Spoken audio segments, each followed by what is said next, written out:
A licensed drug counselor will spend 2 years in prison for delivering drugs to Matthew Perry before his death. Erik Fleming was sentenced in downtown L.A. today. Prosecutors say Fleming gave more than 40 vials of ketamine to Perry's assistant in the days before he died. NBC4's Keenan Willard was in the courtroom for today's sentencing. He joins us live with some new details about this. Keenan? Yeah, Colleen, just this morning, it was right out here in front of the courthouse in downtown Los Angeles for the very first time. Erik Fleming speaking about his role in Matthew Perry's death back in 2023. He apologized for the role that he played both to Perry's family, to his own loved ones, and he also, in making the case for a lighter sentence, talked about that he took steps to help investigators to get justice for Perry's family. Now, the judge said despite that cooperation, there need to be consequences.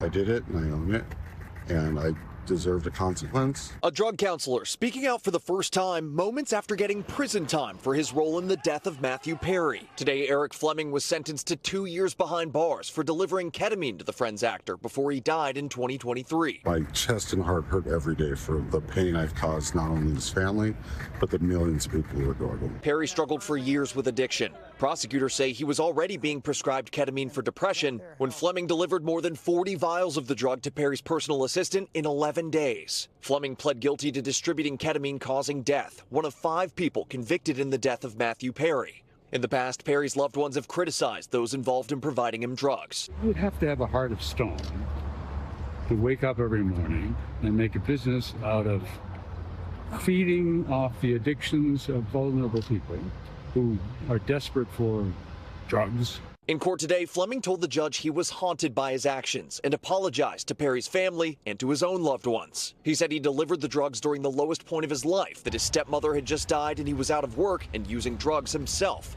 Fleming's attorney saying he deserved a lighter sentence because he pointed investigators to Jasveen Sangha, the so-called ketamine queen, who was the source of the drugs and sentenced to 15 years in prison. Despite helping investigators, the judge said Fleming knew Perry was suffering from addiction and tried to hide that he was involved until investigators contacted him, saying that Fleming bears responsibility for the actor's death. I'm regretfully sorry, and I wish I could take it back.